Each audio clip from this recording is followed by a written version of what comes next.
The flames danced higher against the midnight sky as Olivia Michaels watched her future burn to ashes. The home she had scrimped and saved for reduced to crackling timber and glowing embers in mere minutes. Her ex-husband's drunken laughter echoed in her ears even after he'd ridden away, his final act of cruelty leaving her with nothing but the clothes on her back and a heart hardened by years of broken promises. Springerville, Arizona Territory. 1885, the dirt beneath Olivia's knees had turned to mud from her tears as she knelt before the smoldering ruins of what had been her fresh start. After 5 years of marriage to Frank Daniels, 5 years of bruises hidden beneath high collars and long sleeves, she had finally found the courage to leave him, to file for divorce, and to build something of her own. The small 2-room cabin had been modest but entirely hers, purchased with money she'd saved from working as a seamstress and selling eggs from the chickens she'd raised in secret. "Madam, you hurt." A deep voice came from behind her. Olivia spun around, fear coursing through her veins. A tall figure on horseback loomed in the darkness, silhouetted against the fading glow of her burning home. "Stay back," she warned, her hand clutching the small knife she kept in her apron pocket, the same knife that had given her the courage to finally leave Frank 6 months ago. The man dismounted in one fluid motion, keeping his distance. "I mean no harm." He removed his hat, revealing features that the firelight painted in sharp relief, a strong jaw, straight nose, and eyes that seemed to hold genuine concern. "Name's Lucas Neal. Saw the fire from my property over the ridge. Thought someone might need help." "My husband," she began, then corrected herself. "My ex-husband did this." Lucas Neal's expression hardened. "Where is he now?" "Rode off, probably back to town." Olivia wiped her face with her sleeve. "I don't need help, I just need." But she couldn't finish the sentence. What did she need? A place to sleep? A time machine to undo her entire ill-fated marriage? "Justice, you can't stay here," Lucas said simply, gesturing to the ruins. "My ranch is just over that ridge. Got a cabin for hands that's empty now. You'd be safe there until you sort things out." Olivia's first instinct was to refuse. Men's offers rarely came without strings attached. That was a lesson life had taught her well. But the night was growing cold and the reality of her situation was beginning to sink in. Everything she owned had been in that cabin. "I don't have money to pay you," she said, her voice steadier than she felt, not asking for any. He turned to his horse and retrieved a blanket from his saddlebag, offering it to her without stepping closer. "I'll keep my distance if it makes you feel safer, but that fire's dying and the night's cold." Olivia hesitated, then took the blanket, wrapping it around her shoulders. "Thank you, Mr. Neal. Lucas is fine," he gestured to his horse. "Can you ride?" Olivia nodded. Growing up on a farm outside of Tucson, she'd been riding since before she could walk. "Then we'd best get going. You can tell me what happened once you're warm and have some food in you." He helped her mount his horse, then led it by the reins, walking alongside rather than climbing up behind her, a small gesture that didn't go unnoticed by Olivia. The journey to Lucas's ranch took less than 20 minutes, though it felt longer as they traveled in silence, the only sounds being the horse's hooves and the occasional night creature. The main house came into view first, a substantial structure with a wide porch and light glowing from inside. Instead of heading there, Lucas led them toward a smaller cabin about 100 yards away. "This is where my foreman used to stay," Lucas explained as he lit a lamp inside the cabin. "He moved on to Colorado last month. It's simple, but it's clean and has what you need." The cabin was indeed small but well-maintained. A bed with a quilt, a table with 2 chairs, a pot-bellied stove, and a wash-basin made up the entirety of the furnishings. "I'll bring you some food from the main house and leave you be." Lucas hesitated at the door. "I don't mean to pry, madam, but I should know if I need to keep watch tonight." Olivia sank into one of the chairs, the full weight of the evening's events finally catching up with her. "Frank, my ex-husband, he won't come looking tonight. He's probably passed out drunk somewhere by now." "But tomorrow?" She couldn't finish the thought. Lucas nodded, understanding without her having to elaborate. "I'll be back with some supper." When he returned, he brought not only food but also a clean dress, a bar of soap, and a pot of coffee.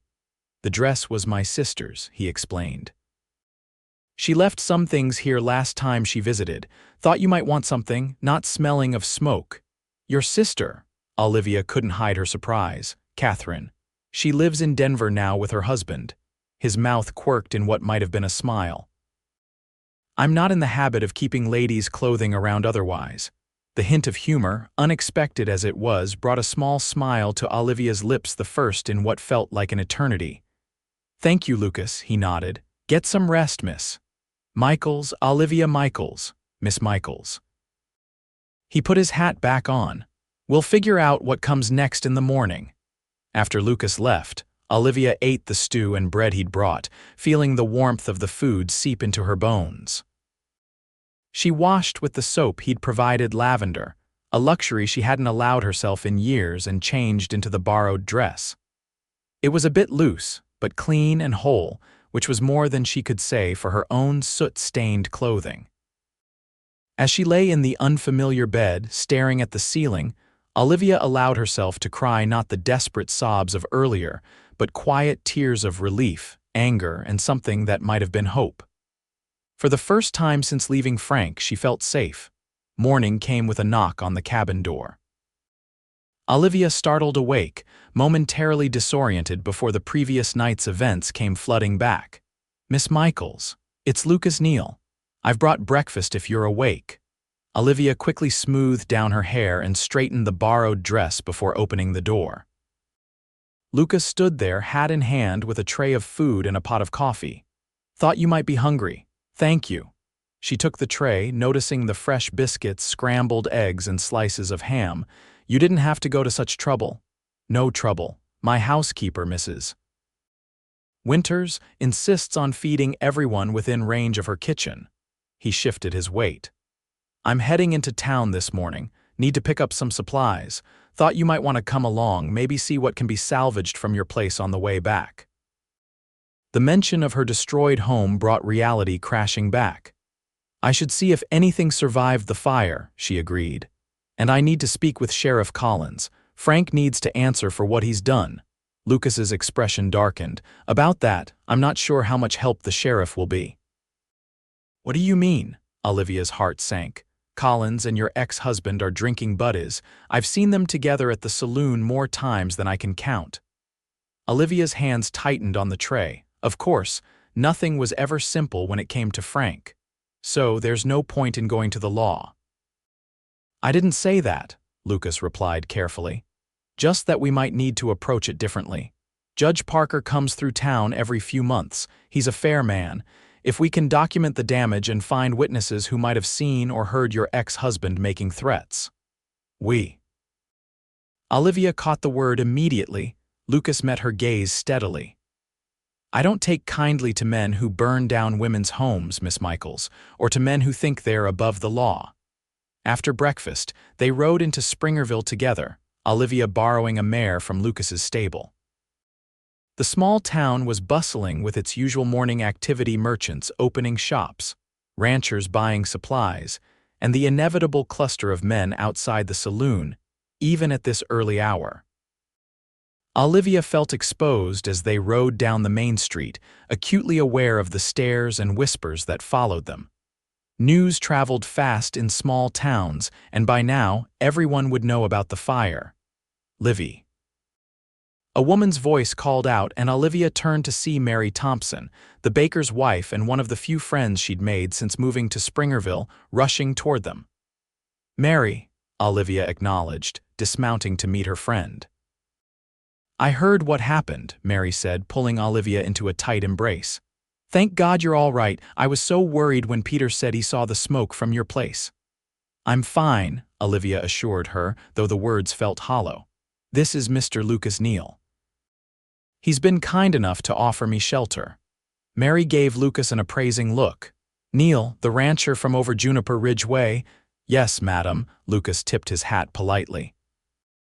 "Well, it's good to know there are still decent men in this territory," Mary said firmly. giving Lucas a nod of approval before turning back to Olivia. "You come by the bakery before you leave town. I've got some things set aside for you." As Mary hurried back to her shop, Olivia felt a small surge of gratitude. Perhaps she wasn't as alone as she'd feared. They continued to the general store, where Lucas purchased the supplies he needed, while Olivia inquired about the cost of lumber and building materials. The prices made her heart sink. Even if she used every penny of her savings, it wouldn't be enough to rebuild. "Mr. Abernathy," she began hesitantly, addressing the store owner, "would you consider extending credit? I can pay it off with my sewing work." The older man's expression was sympathetic but firm. "I'm sorry, Mrs. Daniels, it's Miss Michaels now," she corrected gently. "Miss Michaels," he amended, "but I just can't. Times are tight, and with the bank being so strict these days." He trailed off, looking genuinely regretful. Olivia nodded, understanding but disappointed.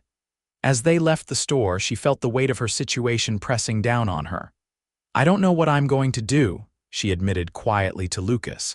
Before Lucas could respond, a familiar and unwelcome voice cut through the air. Well, if it ain't my darling wife, looking mighty cozy with the high and mighty rancher." Frank Daniels stood swaying slightly in the middle of the street, his bloodshot eyes narrowed with malice.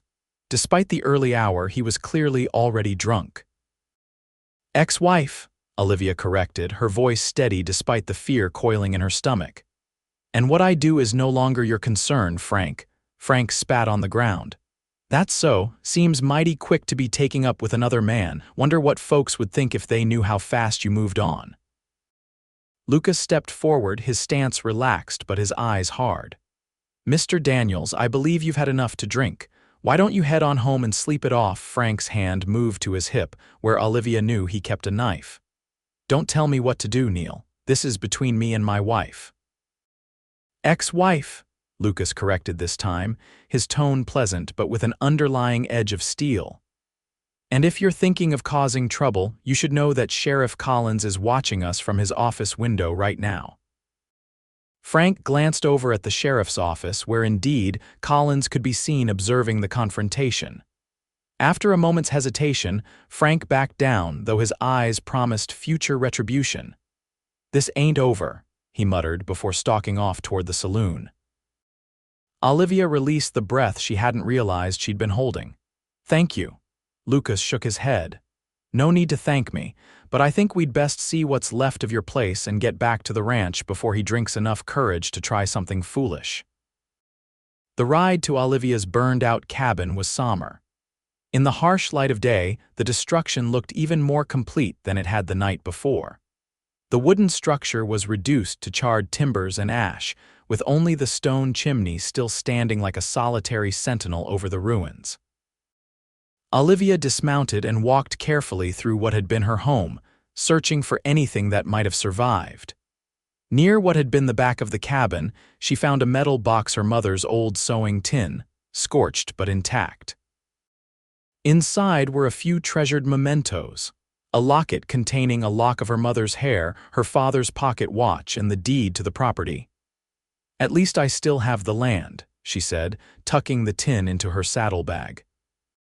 Lucas had been examining the remains with the expert eye of someone who understood construction. "The foundation's still good," he observed, "and there's some timber that can be salvaged from that fallen tree on the edge of your property." Olivia looked up, surprised. "You sound like you're planning to rebuild it."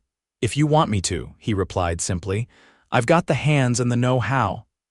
"Why would you do that?" Suspicion crept into her voice despite herself. In her experience, men rarely offered help without expecting something in return. Lucas seemed to understand her hesitation. "Because it's the right thing to do, and because I've seen what men like Frank Daniels can do to a woman's sense of trust. I'm not asking for anything in return, Miss Michaels, just offering a neighbor a hand when she needs it." For a long moment, Olivia studied him, searching for signs of deception or ulterior motives. But all she saw was sincerity in his steady gaze. "I can't pay you," she reminded him. "I'm not asking to be paid. I've got more than enough to keep me comfortable." What I don't have is the ability to turn my back on someone in need. It seemed too good to be true, but what choice did she have? Very well, Mr. Neal, I accept your offer, but on one condition. Name it. I work alongside you and your men. I won't be treated as helpless or incapable. A small smile tugged at Lucas's mouth. Wouldn't dream of it, Miss Michaels. As they prepared to leave, the sound of approaching hooves made them both turn. 3 riders appeared, and Olivia recognized the man in front as Sheriff Collins. Morning, Neal, Collins called, ignoring Olivia completely. Heard there was some trouble in town. Nothing I couldn't handle, Sheriff, Lucas replied coolly. Collins finally acknowledged Olivia with a curt nod. Mrs. Daniels. It's Miss Michaels, she corrected firmly. And while you're here, Sheriff, I'd like to report that my ex-husband deliberately set fire to my home last night. Collins's expression remained impassive. That's a serious accusation. Got any proof? He told me he was going to do it. Threatened me right in the middle of town yesterday afternoon. Ask anyone who was at the Mercantile. Hearsay, Collins dismissed.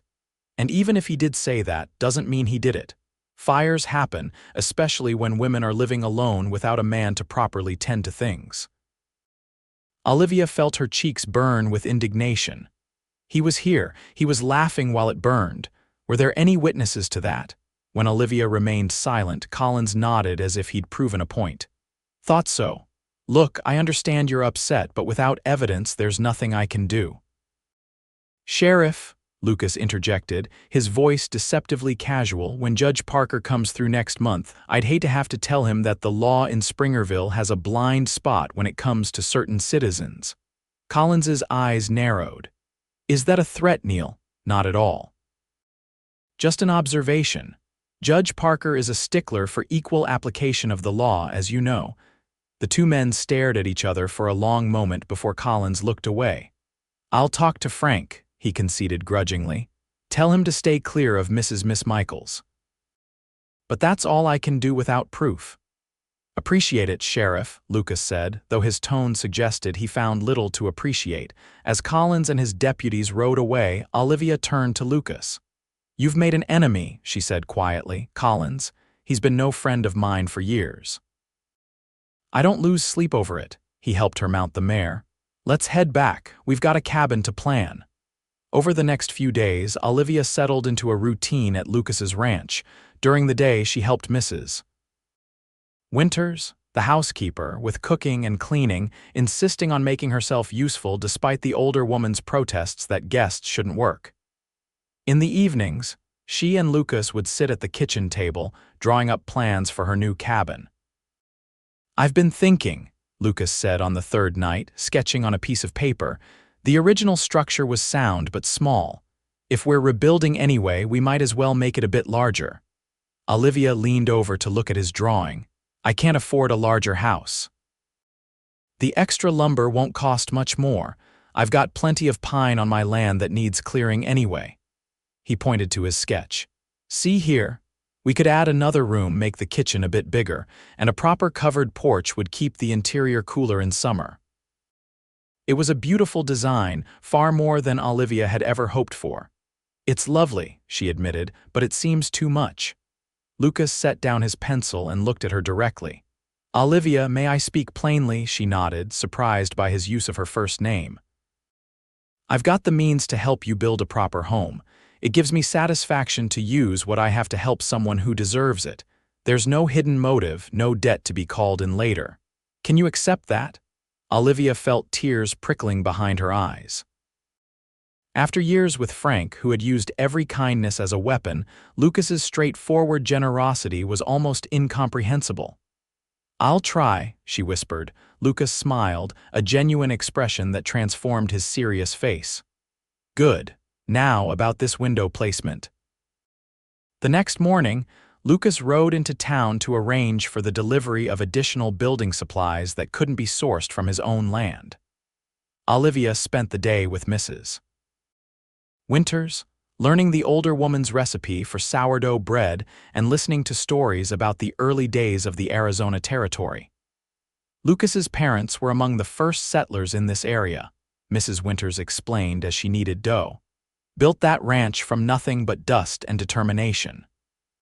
"Where are they now?" Olivia asked, carefully measuring flour as instructed. "Passed on 5 years ago. Influenza took them both within a week of each other."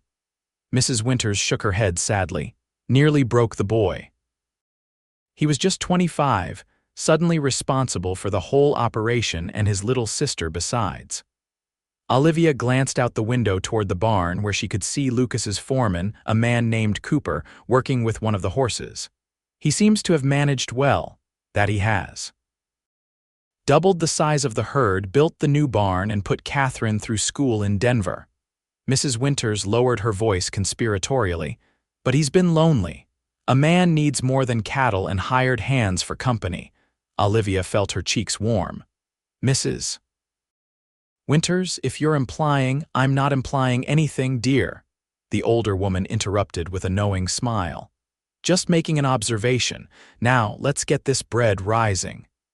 Lucas returned in the late afternoon with a wagon full of supplies and news from town. "Frank's been asking questions about you," he told Olivia as they unloaded the lumber.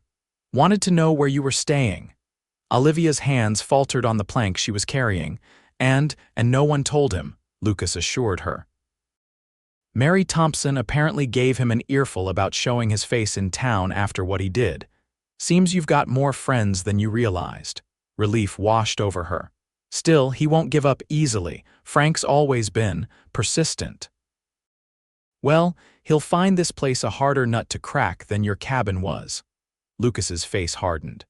"Cooper and the boys know to keep an eye out for strangers, and I've let it be known in town that visitors to the Neal Ranch need to announce themselves well in advance." Olivia nodded, grateful but still uneasy. She knew Frank too well to believe he would simply accept defeat. The next morning, Lucas and 3 of his ranch hands rode out with Olivia to begin clearing the burned remains of her cabin. The men worked efficiently, separating salvageable materials from debris and preparing the site for new construction. Olivia worked alongside them, her skirts tied up out of the way, clearing smaller debris and organizing the salvaged items. By midday, the foundation stood clean and ready, with the new lumber stacked nearby. "We'll start framing tomorrow," Lucas said as they broke for a meal of sandwiches and coffee. "Should have the basic structure up within a week if the weather holds." As they ate, one of the hands, a young man named Tommy, struck up a conversation with Olivia. "Mrs. Winters says you're a seamstress, Miss Michaels. That true?" Olivia nodded. "Yes, I've been sewing since I was a girl. It's how I earned enough to buy this land." Tommy looked thoughtful. "My sister's getting married next month. Been saving up to buy her a proper wedding dress, but the one at the Mercantile costs more than I make in 3 months." "I could make one," Olivia offered without hesitation. "For a fraction of that price, I'm sure." Tommy's face lit up. "Really?" "That'd be something special. She's about your size, I reckon. Once I have my home and workshop set up again, send her to me. We'll create something beautiful for her special day." Lucas, who had been listening quietly, spoke up. "In the meantime, I'm sure Mrs. Winters wouldn't mind if you used the sewing room at the ranch. She hardly touches that old singer these days." Olivia felt a flutter of excitement at the prospect of returning to her craft. "That's very generous, thank you."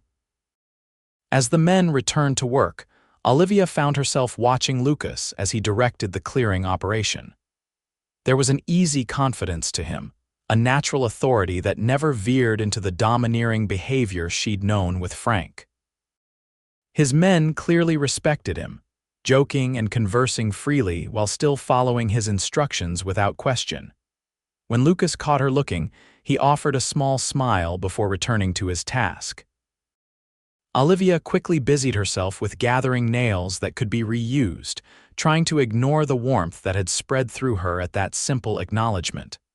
By late afternoon, they had made significant progress, and Lucas called a halt to the day's work. As they packed up the tools, Olivia approached him. "I wanted to thank you," she said, "not just for the help with rebuilding, but for everything." Lucas paused in coiling a length of rope. "You don't need to thank me." "Yes, I do." Olivia took a deep breath. "After Frank, I thought all men were." Well, I'm learning that's not true, Lucas's expression softened. Frank Daniels is not the measure of men, Olivia, just as you are not the measure of all women. We're each our own person, for better or worse. Before she could respond, the sound of hoofbeats approaching drew their attention. Cooper rode up, his expression tense. Riders coming, boss, 5 of them, one's Daniels. Lucas immediately straightened. Get Miss Michaels back to the ranch, he instructed Tommy, who had moved to stand beside them. No, Olivia said firmly. This is my land. I won't be chased off it by Frank or anyone else. Lucas studied her for a moment, then nodded. Stay behind me, then. To Cooper, he said, make sure the men are armed but not threatening. I want to see what they want first. The riders appeared over the ridge moments later. Frank was in the lead, with Sheriff Collins beside him and 3 rough-looking men Olivia didn't recognize bringing up the rear. Well, ain't this cozy, Frank called as they approached. My wife playing house with the rich rancher.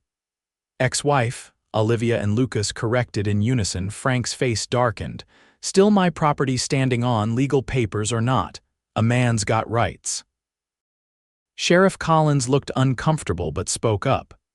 Neal, this is a private matter between Mr. Daniels and his former wife. Best you stay out of it. Lucas's stance remained relaxed, but Olivia could see the tension in his shoulders. Seems to me burning down someone's home makes it more than a private matter, Sheriff. Ain't no proof I did that, Frank sneered. Could have been an accident. Woman living alone probably fell asleep with a candle lit. Olivia stepped forward, ignoring Lucas's warning glance. You told half the town you were going to teach me a lesson for leaving you, Frank. Then you showed up here drunk, set my home on fire, and laughed while it burned. You're a liar and a coward. Frank's hand moved to his gun, but Sheriff Collins put a restraining hand on his arm. Easy now. We're just here to talk. Talk about what? Lucas demanded. Miss Michaels has made it clear she wants nothing to do with her ex-husband. She's rebuilding her home and she's under my protection while she does so. Under your protection, Frank repeated mockingly. That what they're calling it these days? Guess you didn't waste any time spreading your legs for a richer man, did you, Livy? Lucas moved so fast Olivia barely saw it. One moment he was standing beside her, the next he had Frank pulled from his horse and on the ground, a knee in his chest and a forearm across his throat. You will apologize to the lady, Lucas said, his voice deadly quiet, and then you will leave this property and never return. Or I will give you the beating your father should have given you years ago. Neal, Sheriff Collins had dismounted and drawn his gun. Let him up or I'll arrest you for assault. Lucas didn't move, his eyes locked with Frank's. You hear me, Daniels? Apologize, now. Frank struggled, but Lucas's weight kept him pinned. Fine, he gasped. Sorry.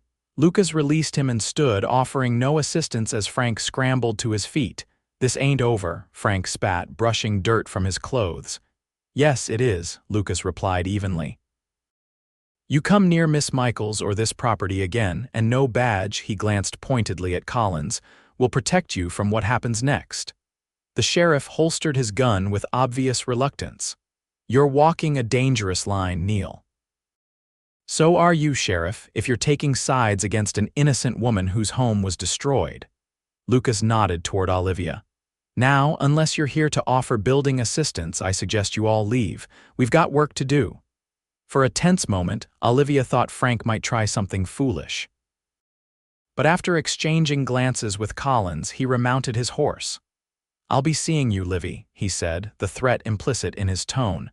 No, you won't, Lucas replied before Olivia could speak, because if you do, it'll be the last thing you do in Springerville. After Frank, Collins, and their companions rode away, the tension slowly drained from the group. Cooper and the other hands returned to packing up for the day, though they kept their weapons close. I'm sorry about that, Lucas said quietly to Olivia. I shouldn't have lost my temper. Olivia shook her head. No one's ever defended me like that before, she admitted. I don't know what to say. You don't have to say anything. He glanced in the direction the riders had disappeared, but I'm afraid Frank's right about one thing, this isn't over. What do we do? Lucas considered for a moment. We build your house, as quickly as possible, and we make sure you're never alone until Frank Daniels understands that his days of terrorizing you are done. That night at the ranch, Lucas called a meeting of all his hands. 12 men gathered in the main house's large dining room as he explained the situation. Frank Daniels has threatened Miss Michaels, and I don't believe he's done trying to harm her. Until her new home is built and secured, I want a rotation of men watching both this ranch and her property. 2 men at each location at all times. The hands nodded, their expressions serious. Olivia, sitting quietly at the far end of the table, was overwhelmed by their ready acceptance of the assignment. "What about the law?" asked one of the older cowboys. "Sheriff ain't gonna like us playing vigilante."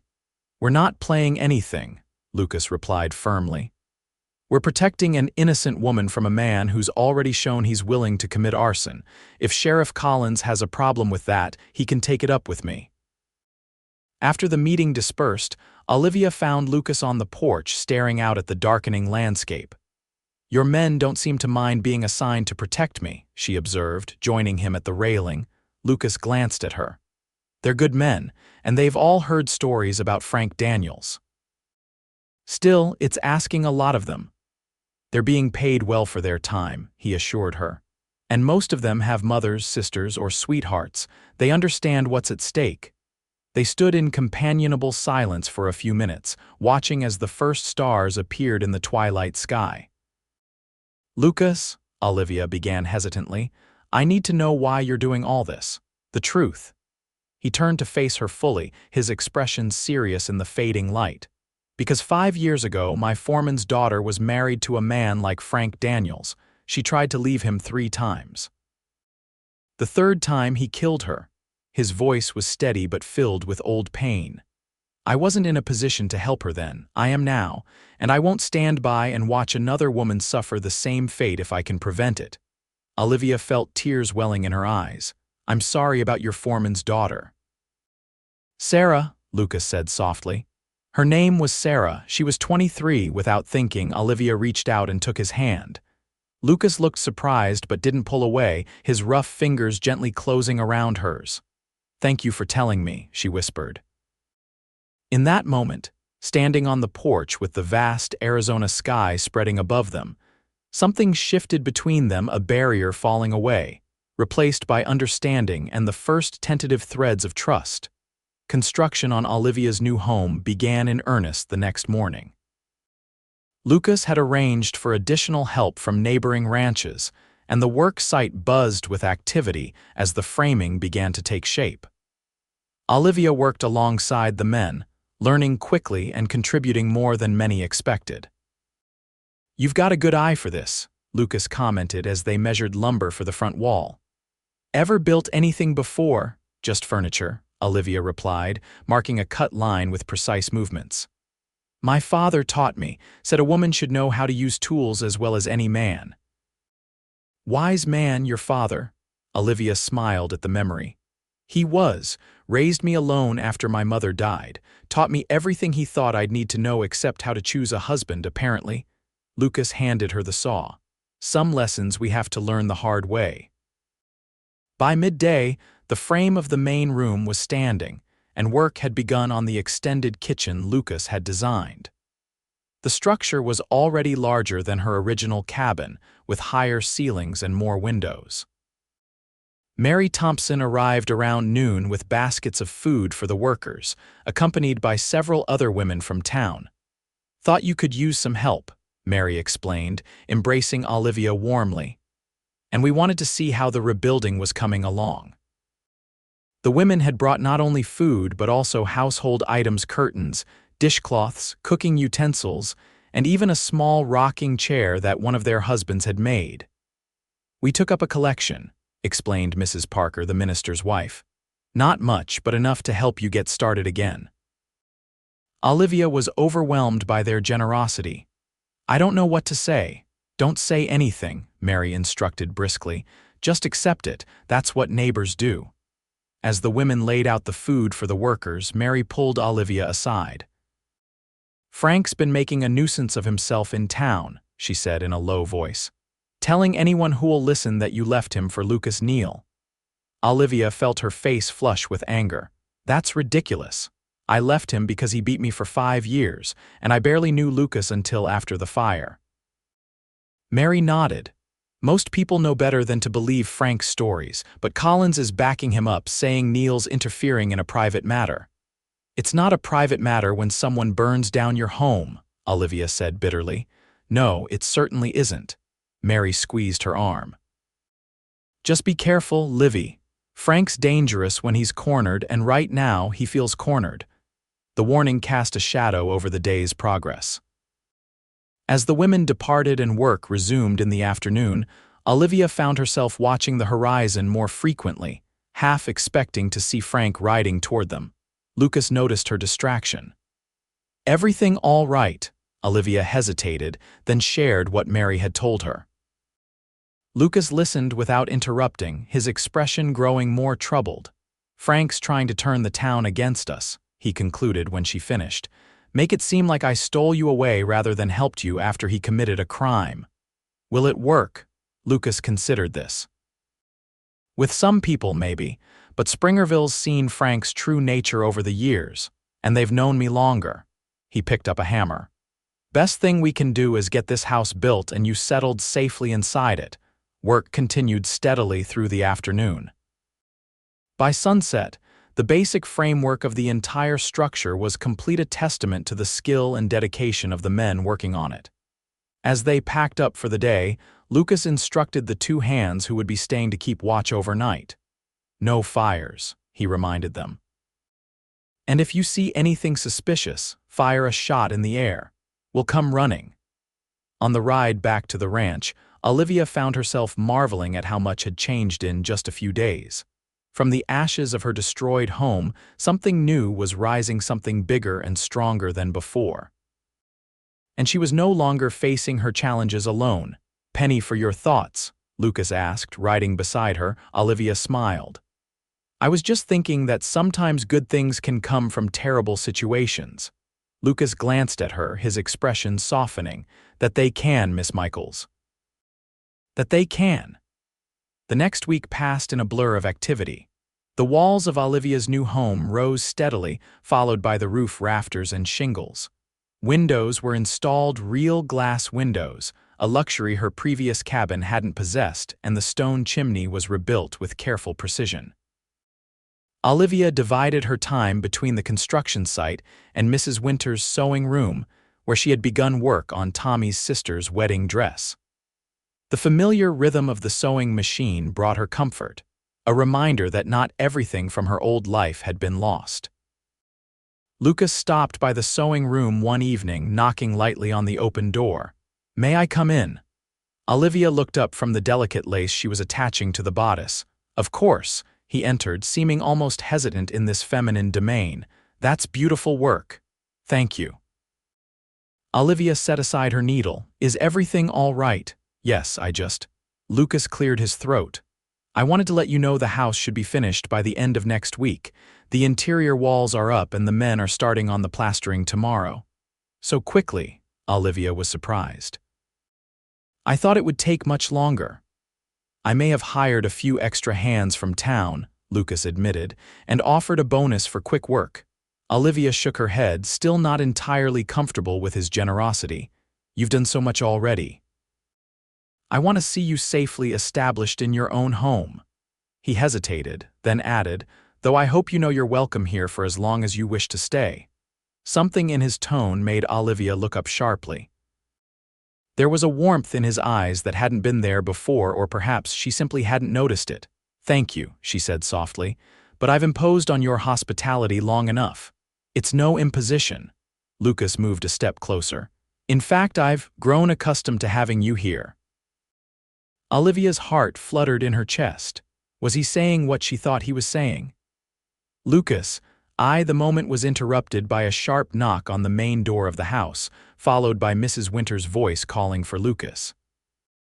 He excused himself with obvious reluctance, leaving Olivia to ponder what might have been said if they hadn't been interrupted. When Lucas didn't return, Olivia eventually made her way to the kitchen, where she found Mrs. Winters preparing a late supper. "Where's Lucas?" she asked, trying to sound casual. Mrs. Winters glanced up from the stew she was stirring. "Rode into town with Cooper. Seems there was some trouble at the saloon involving your ex-husband. One of the hands came to fetch him." Anxiety immediately twisted in Olivia's stomach. "What kind of trouble?" "Don't rightly know, dear, but Lucas can handle himself." The older woman patted her arm reassuringly. "He should be back before too long. No sense in worrying yourself sick." But Olivia couldn't help worrying. She knew Frank's capacity for violence all too well, especially when he'd been drinking. And if Lucas got caught in the middle of one of Frank's rages? She tried to distract herself by helping Mrs. Winters with supper preparations, but her mind kept conjuring worst-case scenarios. It was nearly midnight when she heard horses in the yard. Rushing to the window, she saw Lucas dismounting, apparently unharmed. Relief flooded through her, so powerful it made her knees weak. When Lucas entered the kitchen, however, Olivia could see that while he might be physically uninjured, something was definitely wrong. His expression was thunderous, his movements stiff with controlled anger. "What happened?" she asked, moving toward him. "Frank Daniels happened." Lucas accepted the cup of coffee Mrs. Winters wordlessly offered him. "He got drunk at the saloon and started running his mouth about you. When Tommy told him to shut up, Frank pulled a knife." Olivia gasped. "Is Tommy all right?" "He will be. Cuts not too deep, but he'll have a scar." Lucas took a long drink of his coffee. "I got there just as it was happening. Frank tried to come at me next, but by then, half the saloon had him pinned down. And Sheriff Collins," Lucas's expression darkened further, "showed up after it was all over, said it was just a bar fight and let Frank go with a warning." "Of course he did," Olivia said bitterly. "It gets worse." Lucas set down his cup with careful precision. "While everyone was at the saloon, someone went out to your property and tore down half the framing we'd put up." Olivia felt as if she'd been struck. "No. Cooper's out there now with 4 men. They'll guard what's left until morning." Lucas ran a hand through his hair, a gesture of frustration Olivia had come to recognize. "I'm sorry, Olivia. I should have anticipated this." "It's not your fault," she said automatically, though disappointment weighed heavily on her. Just when it had seemed things were coming together, Frank had found a way to destroy her progress once again. Lucas studied her face, then made a decision. "We'll double the men tomorrow, rebuild what was damaged, and this time we'll have armed guards day and night. Is it worth it?" Olivia asked quietly. "Maybe Frank's right. Maybe I should just leave Springerville, start somewhere new where he can't find me." "Is that what you want?" Olivia thought about it. Did she want to run again? To leave behind the friendships she'd begun to form, the land she'd saved for years to buy, the sense of belonging she'd finally started to feel? "No," she said finally, her voice stronger. "No, I don't want to run. This is my home now. I won't let him take it from me again." Lucas nodded, a hint of pride in his eyes. "Then we keep building." The next morning, they rode out to assess the damage in the cold light of day. It was extensive but not catastrophic. The frame of the main structure was still standing, though the additions Lucas had designed had been torn down and the lumber scattered. The men worked with grim determination, rebuilding what had been destroyed. Olivia worked alongside them, her hands blistering but her resolve unbroken. By mid-afternoon, they had restored most of what had been damaged. "Someone's coming," Cooper called from his lookout position on a nearby hill. Everyone tensed, hands moving to weapons, but Lucas relaxed when he recognized the approaching rider. "It's Judge Parker." The distinguished older man rode directly to where Lucas and Olivia stood. "Mr. Neal," he greeted, tipping his hat, "and you must be Miss Michaels." "I've heard a great deal about your situation, Judge Parker," Olivia acknowledged. "I'm surprised to see you in Springerville. I thought your circuit didn't bring you here until next month." "I received a telegram from Mr. Abernathy at the Mercantile describing recent events. Thought it prudent to make an early visit." He dismounted, looking around at the construction. "I understand your original home was destroyed by fire." "Yes, Your Honor, my ex-husband burned it down." Judge Parker nodded thoughtfully. "So I've been told." By several reliable witnesses who saw Frank Daniels making threats against you and your property prior to the fire. Olivia exchanged a surprised glance with Lucas. Witnesses? Mrs. Thompson, Mr. Abernathy, and Reverend Parker, among others, all respected citizens whose word carries weight. The judge handed her a document. This is a restraining order, Miss Michaels. It legally prohibits Frank Daniels from coming within 100 yards of you or your property.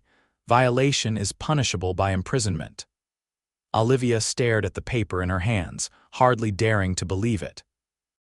Thank you, Your Honor, but will Sheriff Collins enforce it? Sheriff Collins works for me when I'm in town, Judge Parker said firmly. And I've made my expectations quite clear to him. He'll enforce the order or he'll find himself looking for new employment. For the first time since the fire, Olivia felt a genuine sense of security. I don't know how to thank you. No thanks necessary.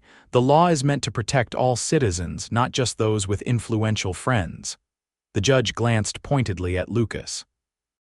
Though having such friends certainly doesn't hurt. After Judge Parker left, promising to personally deliver a copy of the restraining order to Frank, work resumed with renewed enthusiasm. The setback from the previous night was quickly overcome, and by sunset, the structure looked even better than before. We should be able to finish the roof tomorrow, Lucas said as they prepared to leave for the day. Once that's done, the interior work will go faster.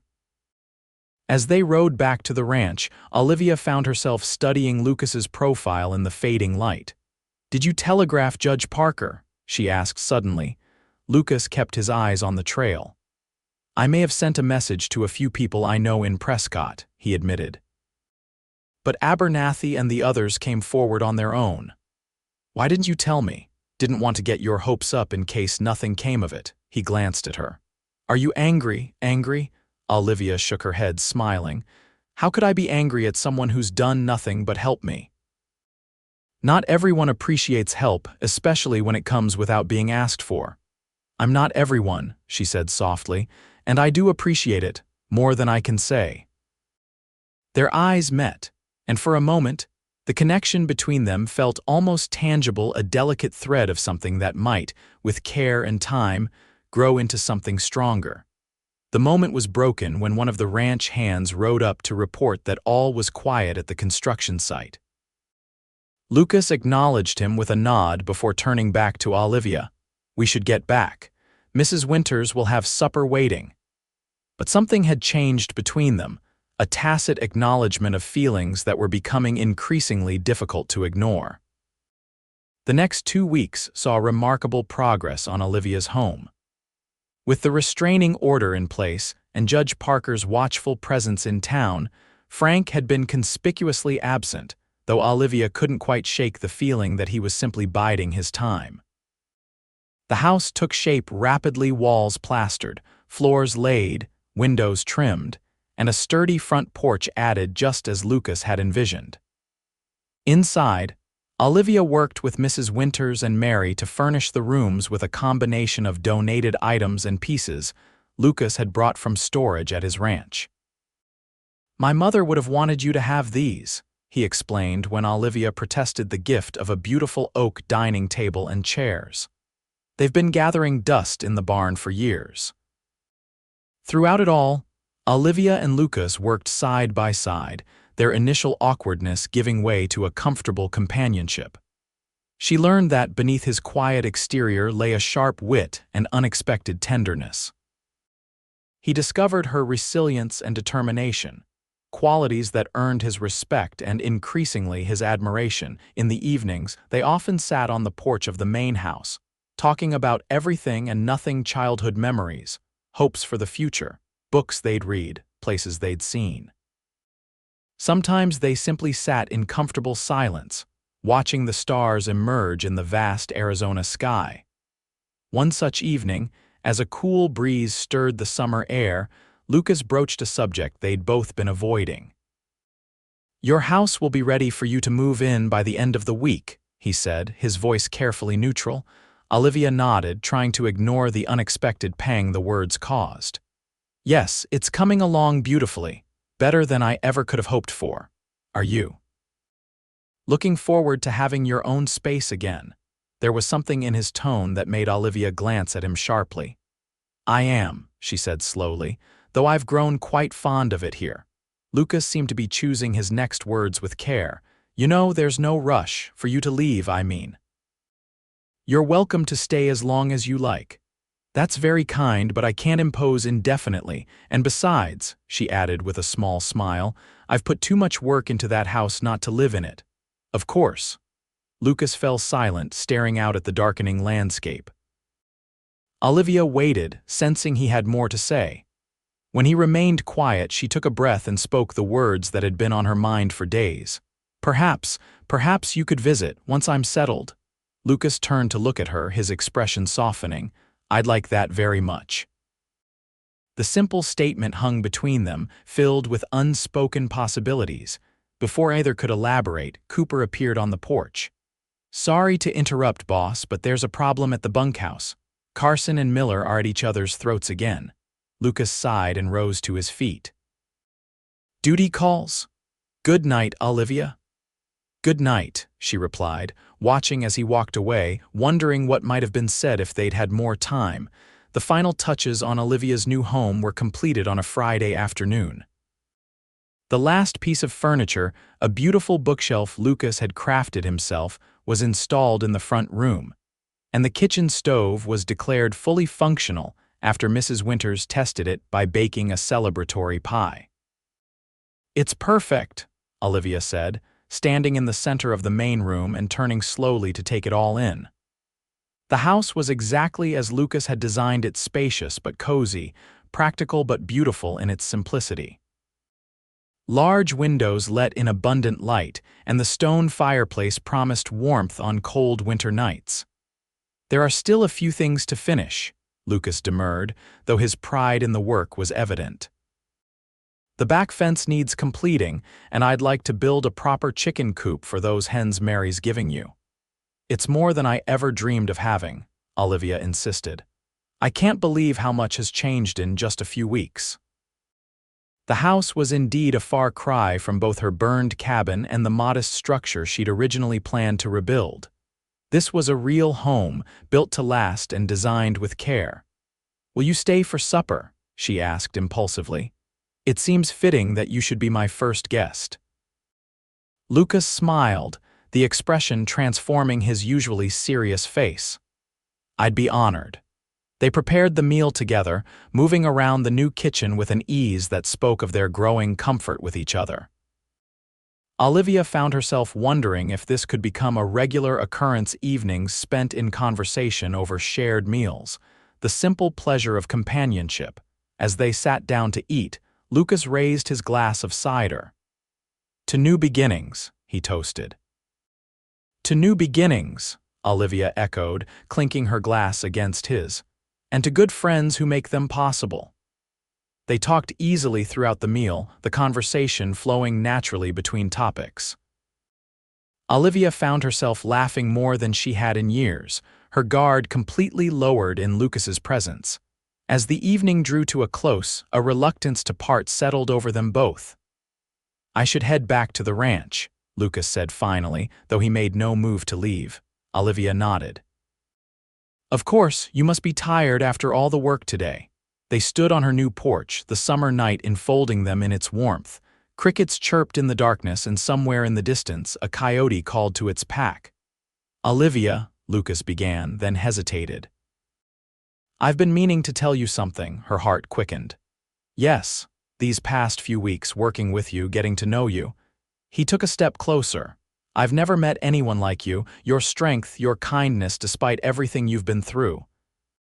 I find myself thinking about you even when we're apart. Olivia's breath caught in her throat. Lucas, the crack of a gunshot split the night air. Lucas reacted instantly, pushing Olivia down and covering her body with his own as a second shot splintered the wood of the porch railing. Get inside, he commanded, pulling her to her feet and practically carrying her through the door. Once inside, he bolted it securely, then moved quickly from window to window, extinguishing the lamps. Stay down, he instructed, drawing his revolver. Away from the windows.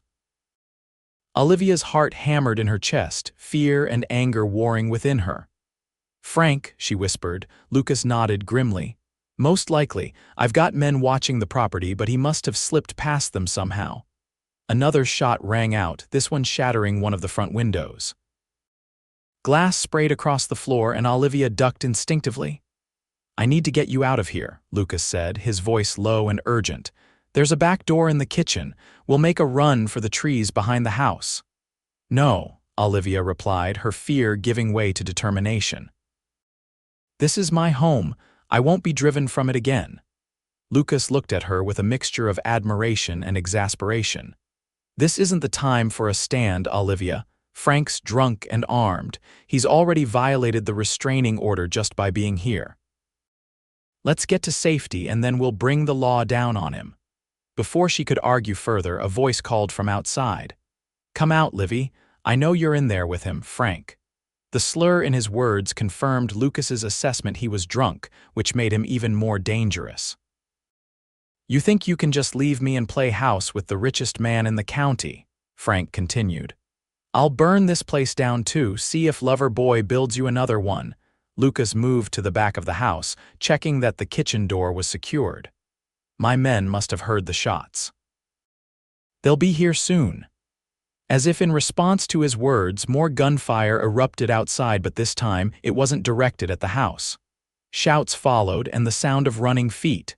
"Sounds like the cavalry's arrived," Lucas said grimly, peering carefully through a gap in the curtains. "I need to go help them."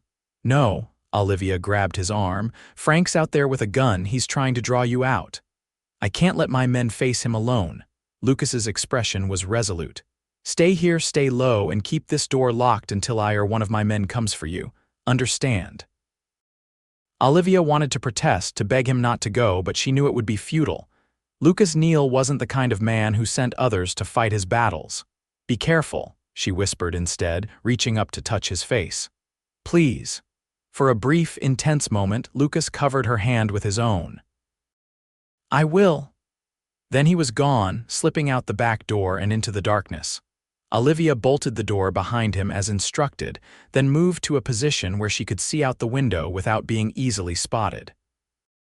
The night had erupted into chaos. Shadowy figures moved between trees, occasional muzzle flashes illuminating the darkness, voices calling to each other. Time seemed to stretch endlessly as she waited, straining to distinguish Lucas's voice among the shouts outside. Then suddenly the gunfire stopped. An eerie silence fell, broken only by the sound of approaching horses. A knock came at the front door, making her jump. "Miss Michaels, it's Sheriff Collins. Are you all right in there?" Olivia approached cautiously, not opening the door. "Where's Lucas?" "Neal's fine," Collins replied, his tone grudging. "He's securing the prisoner." "Prisoner? You mean Frank?" "Yes, madam, we got him. He won't be bothering you anymore tonight." Relieved but still wary, Olivia unbolted the door and opened it to find Sheriff Collins standing on her porch, looking distinctly uncomfortable. "Judge Parker's on his way," he explained without prompting. "Frank Daniels violated his restraining order and fired shots at an occupied dwelling. The judge won't be taking that lightly." Behind Collins, Olivia could see several men, both Lucas's ranch hands and town deputies, gathered in her yard. And there, being held firmly between Cooper and another cowboy, was Frank. Even from a distance, she could see the rage in his face as he struggled against his captors. "Where's Lucas?" she asked again, stepping onto the porch. Collins jerked his head toward the edge of the property. "Over there with the doc. Took a bullet to the shoulder, but Miller says it's not serious." Olivia's heart lurched. "He's hurt." Without waiting for a response, she hurried in the direction Collins had indicated. She found Lucas sitting on a fallen log, his shirt off, while the town doctor, an elderly man named Miller, cleaned a bloody wound on his left shoulder. "It's just a graze," Lucas assured her before she could speak. "Looks worse than it is." "You were shot," Olivia said accusingly, as if he'd broken a promise. "Hazard of the job," he replied with a wry smile that didn't quite mask the pain in his eyes. Dr. Miller finished bandaging the wound and packed up his bag. Keep it clean and try not to use that arm too much for a few days. You're lucky half an inch to the right, and we'd be having a very different conversation." As the doctor moved away, Olivia took his place beside Lucas. "You shouldn't have gone out there," she scolded, though there was no real anger in her voice, only concern and something deeper, something she was no longer trying to deny. "Couldn't let Frank get away with shooting up your new home," Lucas said simply. "Not after all the work we put into it." Before Olivia could respond, Judge Parker arrived, his expression thunderous as he took in the scene. After a brief conference with Sheriff Collins, he approached Frank, who had been secured to a wagon wheel while awaiting transport to the town jail. "Frank Daniels," the judge's voice carried clearly in the night air, "you are under arrest for violation of a restraining order, attempted murder, destruction of property, and a list of other charges I haven't even begun to enumerate. You will be held in the Springerville jail until your trial, which I will personally oversee." Frank spat on the ground. "She's my wife. Got no right to keep a man from his own wife." "Ex-wife," Judge Parker corrected coldly.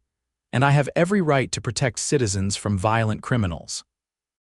"Sheriff, remove this man from Miss Michaels' property." As Collins and his deputies took Frank away, his angry shouts faded into the distance. Judge Parker approached Lucas and Olivia. "Miss Michaels, I regret that the restraining order wasn't sufficient to protect you. Rest assured, Mr. Daniels will face the full consequences of his actions this time." "Thank you, Your Honor," Olivia said sincerely. "What will happen to him? Given the severity of the charges and his blatant disregard for the law, I expect he'll be sentenced to several years in Yuma prison." "It's not a place many return from." The judge glanced at Lucas's bandaged shoulder. "You should have that looked at properly, Neal." "Already did, Your Honor. It's nothing serious." Judge Parker nodded, unconvinced but willing to let it go. "I'll need statements from both of you tomorrow. For now, I suggest you secure the property and get some rest. I'll have deputies patrolling the area tonight, though I doubt we'll see any further trouble." After the judge departed, Lucas's men set about boarding up the broken window and checking the property for any other damage. Cooper approached with Lucas's horse. "Everything's secure, boss. We'll keep watch tonight, make sure there are no more surprises." "Thanks, Cooper." Lucas stood, wincing slightly at the movement. "I should head back to the ranch." "You're not going anywhere," Olivia interrupted firmly. "Not with that shoulder. You can barely stand." Lucas opened his mouth to protest but seemed to think better of it when he saw her determined expression. "Yes, madam," he conceded with a small smile. "I'll take care of him, Cooper," Olivia assured the foreman. "You and the men focus on securing the property." Once they were alone inside the house, Olivia insisted on checking Lucas's wound herself. He sat patiently at the kitchen table while she carefully removed Dr. Miller's bandage to examine the injury. "It really is just a graze," she acknowledged with relief. "But it still needs proper cleaning and dressing." "Told you," Lucas said, watching as she efficiently gathered clean cloths and warm water. "You also told me you'd be careful," she reminded him, her hands gentle as she bathed the wound. "Getting shot doesn't qualify as careful in my book." "I'll try to remember that next time," Olivia's hands stilled. "There won't be a next time. Frank's going to prison. It's over." Lucas reached up to cover her hand with his own. "Yes, it is. You're free of him, Olivia, truly free." The realization washed over her like a warm wave. Frank could no longer hurt her. He couldn't burn down her home or threaten those she cared about. The nightmare that had begun 5 years ago when she'd married him was finally ending. Tears of relief filled her eyes. "I can hardly believe it." "Believe it," Lucas said softly. "You've earned this peace, more than earned it." Olivia finished dressing his wound in silence, her mind processing the enormity of what had happened. When she was done, Lucas caught her hand before she could move away. "Earlier on the porch before the shooting started, I was trying to tell you something." Olivia's heart quickened. "Yes, I remember. I'm not good with words," Lucas admitted. "Never have been, but these past weeks with you, Olivia, they've been the best of my life. And the thought of you moving here, even though it's just over the ridge." He took a deep breath.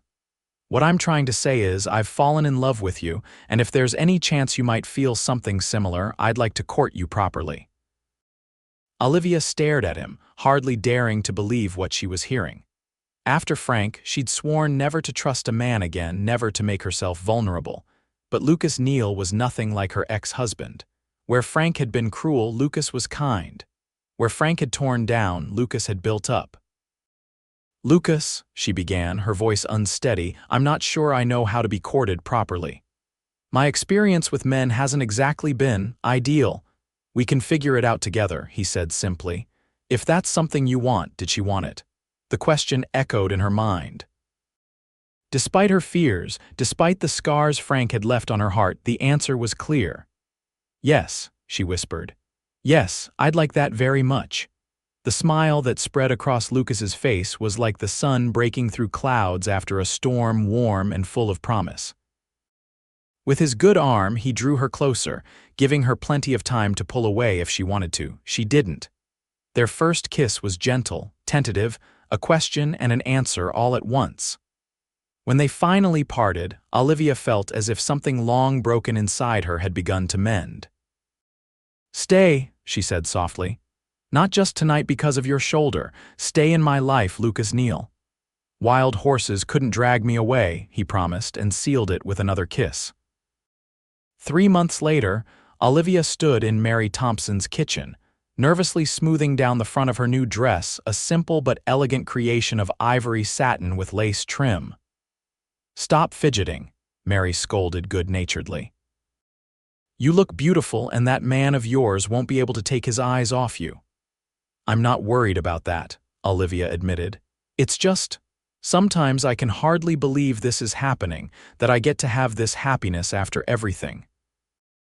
"If anyone deserves happiness, it's you," Mary said firmly, adjusting the small wreath of wildflowers in Olivia's hair. "Lucas Neal is a good man, the best kind, and he looks at you like you hung the moon and stars." Olivia smiled, thinking of Lucas's steady presence over the past months. True to his word, he had courted her, properly bringing flowers when he came to call, taking her on picnics by the creek, listening attentively as she shared her dreams for the future.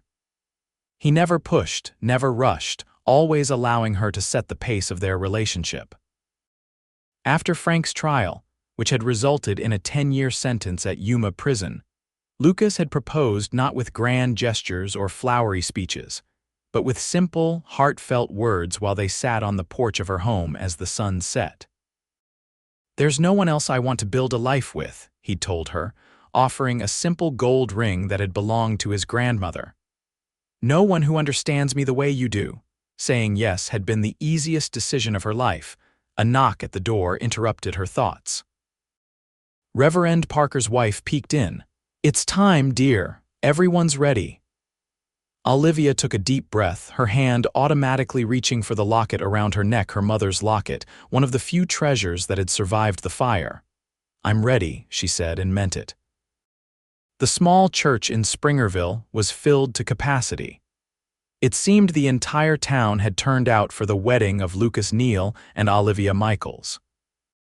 As Olivia walked down the aisle on Mr. Abernathy's arm, who had insisted on giving her away in the absence of her father, she saw only Lucas waiting for her at the altar, his eyes filled with love and wonder. The ceremony was brief but meaningful, their vows spoken clearly for all to hear, promises of love, respect, and partnership that Olivia knew in her heart they would keep. When Reverend Parker pronounced them husband and wife, Lucas kissed her with such tenderness that tears sprang to her eyes. "I love you, Mrs. Neal," he whispered against her lips. "And I love you, Mr. Neal," she replied, her heart fuller than she had ever imagined possible. The celebration afterward was joyous, with food and dancing lasting well into the evening. As the sun began to set, Lucas took Olivia's hand and led her away from the festivities. "Where are we going?" she asked, curious but trusting. "I have something to show you," he replied, helping her into the waiting buggy. They rode in companionable silence, Olivia's head resting on Lucas's shoulder. When he finally stopped the buggy, they were at her house, the house he had helped her build. "Close your eyes," he instructed, helping her down. Olivia complied, allowing him to guide her forward several steps. "Can I open them now?" "Yes." She opened her eyes to find they were standing in front of her home, but it was transformed. The front yard, which had been mostly bare earth when she'd left that morning, was now a garden. Flowers bloomed in carefully arranged beds, a small fountain bubbled in the center, and a stone path led to the porch. "Lucas," she breathed, "it's beautiful. When did you do this?" "Cooper and the boys helped while we were at the church. Mary picked out the flowers." He looked suddenly uncertain. "Do you like it?" In answer, Olivia threw her arms around him. "I love it. I love you." Lucas held her close, his voice soft against her hair. "Welcome home, Olivia Neal." 1 year later, Olivia sat on the porch of their home, watching as Lucas played with their 3-month-old son, Samuel, in the garden that had flourished under her care. The baby gurgled happily as Lucas lifted him gently above his head, making funny faces that elicited toothless grins. So much had changed since that terrible night when she'd watched her first home burn. The land that had once known only destruction now bloomed with life, flowers in the garden, chickens in the coop Lucas had built, vegetables in the patch behind the house. And inside the home he had built for her, love had taken root and flourished. Lucas caught her watching and smiled, crossing the yard with Samuel cradled securely in his strong arms. "What are you thinking about, looking so serious over here?" he asked, sitting beside her on the porch swing. "Just how different everything is now," she replied, reaching out to stroke their son's downy head. "How much we've built together." Lucas took her hand and pressed a kiss to her palm. "And we're just getting started, Olivia Neal, just getting started." As the Arizona sun began its descent toward the horizon, painting the sky in shades of gold and rose, Olivia leaned against her husband's shoulder, their son nestled between them. From the ashes of her past, they had built something beautiful, a home, a family, a future filled with promise. And no fire would ever touch it again.